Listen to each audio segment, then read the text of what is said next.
Once upon a time, in a small village nestled in the lush green valleys, there lived a young woman named Upoma.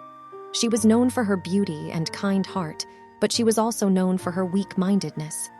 Upoma often let her emotions control her actions, and she easily lost her composure in difficult situations. Deep down, she yearned to find inner strength and wisdom, and she believed that the answer lay in the teachings of a renowned Zen Master.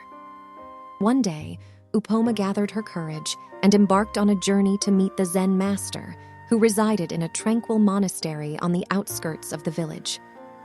The journey was long and arduous, but her determination never wavered. Finally, after days of traveling, she arrived at the monastery and was greeted by Pratap, a young disciple of the Zen Master.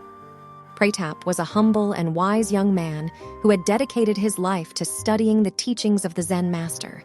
He noticed Upoma's eagerness to learn and offered to guide her through the transformative path of enlightenment. Grateful for his assistance, Upoma readily accepted his offer. Under Pratap's guidance, Upoma began her training in the monastery. The Zen Master, an old and serene man, observed her from a distance, aware of her weaknesses and the challenges that lay ahead.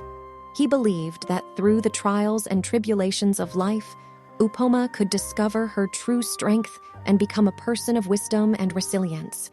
The first sign of a weak-minded person that the Zen Master taught was the inability to let go of past hurts and grievances.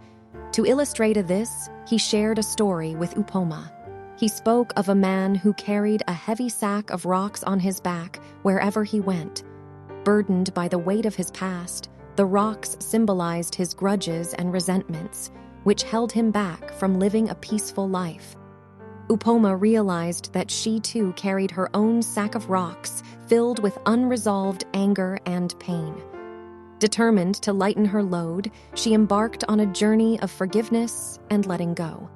The second sign of a weak-minded person that the Zen Master taught was the attachment to material possessions. To demonstrate this, he took Upoma to the garden and pointed to a beautiful rose. He said, "This rose is a symbol of life's impermanence. It blooms with vibrant colors, but soon withers away, reminding us that all things are temporary." Upoma understood that her attachment to material things brought her suffering, as she would cling to them for security and happiness.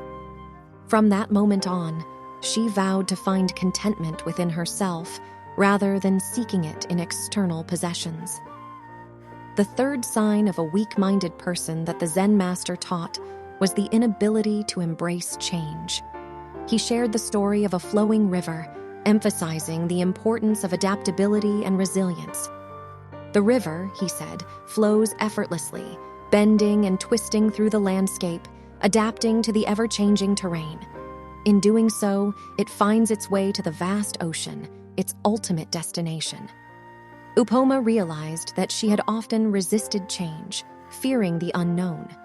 Inspired by the river's wisdom, she resolved to embrace change and trust in the flow of life. The fourth sign of a weak-minded person that the Zen Master taught was the tendency to compare oneself with others. To illustrate this, he spoke of a traveler who was envious of a bird's ability to soar freely in the sky. The traveler spent his days lamenting his own limitations, unaware of the unique gifts he possessed. Upoma understood that comparison only led to dissatisfaction and a sense of inadequacy. From then on, she chose to focus on her own growth and development, celebrating her own journey without comparing it to others. The fifth and final sign of a weak-minded person that the Zen Master taught was the inability to live in the present moment. He emphasized the importance of mindfulness and awareness. Life, he said, is a series of precious moments strung together like pearls on a necklace. To truly live, one must be fully present in each moment, without being burdened by the past or consumed by the future. Upoma realized that her mind often wandered, dwelling on regrets or worries about the future. With renewed focus and determination, she committed herself to cultivating mindfulness and living in the present. Months passed, and Upoma's time in the monastery neared its end. She had undergone a profound transformation, discovering her inner strength and wisdom. The Zen Master, pleased with her progress, called her to bid her farewell.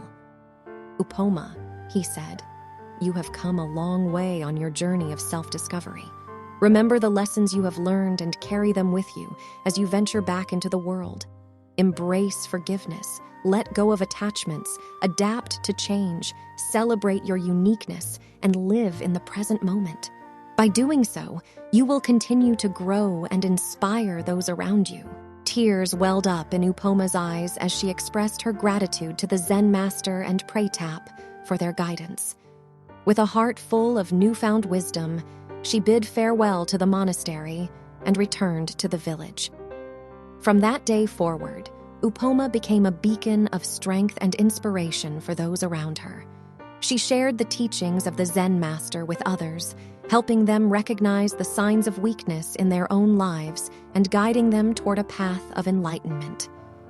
And so, the story of Upoma, the young woman who embarked on a journey of self-discovery, reminds us that within each of us lies the potential for growth and transformation. By recognizing the signs of weak-mindedness and embracing the teachings of wisdom and resilience, we can find the strength to overcome our own limitations and live a life of purpose and fulfillment.